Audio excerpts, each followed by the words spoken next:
അനേകവും വൈവിധ്യവുമായ ഭൗമ സവിശേഷതകളാൽ സമ്പന്നമാണ് ഇന്ത്യ. മരുഭൂമികളും മഞ്ഞുനിലങ്ങളും സമതലങ്ങളും പീഠഭൂമികളും പർവ്വതങ്ങളുമെല്ലാം സ്ഥിതി ചെയ്യുന്ന ഇടം. എന്നാൽ ഇന്ത്യയിൽ ഒരേയൊരു സജീവ അഗ്നിപർവ്വതമാണുള്ളത്. അത് ആൻഡമാൻ നിക്കോബാർ ദ്വീപ സമൂഹങ്ങളിലാണ്. ബാരൻ ഐലൻഡ് എന്നാണ് ഈ അഗ്നിപർവ്വതം ഉൾപ്പെടുന്ന ദ്വീപ് അറിയപ്പെടുന്നത്. ആൻഡമാൻ നിക്കോബാർ ദ്വീപുകളുടെ തലസ്ഥാനമായ പോർട്ട് ബ്ലെയറിൽ നിന്ന് 135 കിലോമീറ്റർ വടക്ക് കിഴക്കായിട്ടാണ് ഈ ദ്വീപ് സ്ഥിതി ചെയ്യുന്നത്.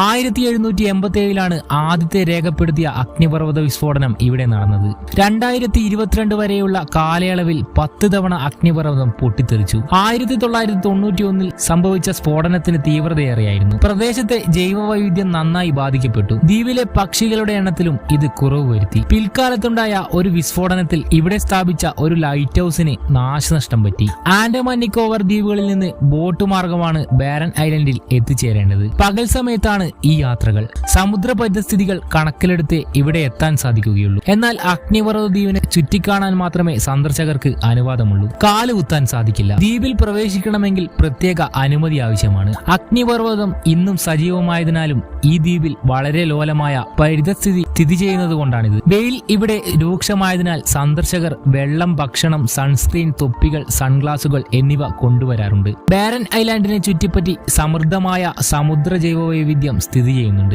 ഡൈവർമാരും ജൈവ ഗവേഷകരുമൊക്കെ ഇവിടെ ഡൈവിംഗ് നടത്താറുണ്ട്. പവിഴപ്പുറ്റുകളും അപൂർവ മത്സ്യങ്ങളുമൊക്കെ ഇവിടെ കാണാൻ അവസരമുണ്ട്. ദ്വീപിനുള്ളിൽ ഭൂരിഭാഗം സ്ഥലവും വരണ്ടതും ജന്തുക്കൾ താമസിക്കാത്തതുമായ ഇടമാണ്. ചെറിയൊരു വിഭാഗം ആടുകൾ ഇവിടെ വസിക്കുന്നു. ചിലയിനം പ്രാവുകൾ, വവ്വാലുകൾ, എലികൾ എന്നിവയും ഇവിടത്തെ കടുത്ത പരിസ്ഥിതി അതിജീവിച്ച് ഇവിടെ താമസിക്കുന്നു. പണ്ടുകാലത്ത് ബ്രിട്ടീഷ് കപ്പലുകളിൽ വന്ന ആടുകളുടെ പിൻതലമുറക്കാരാണ് ഇന്നത്തെ അവിടുള്ള ആടുകൾ. ഇവ ദ്വീപിലെ 2 അരുവികളിൽ നിന്ന് വെള്ളം കുടിച്ച് ചിലയിടങ്ങളിലുള്ള സമ്പുഷ്ടമായ സസ്യങ്ങൾ ഭക്ഷിച്ചാണ് ജീവിക്കുന്നത്.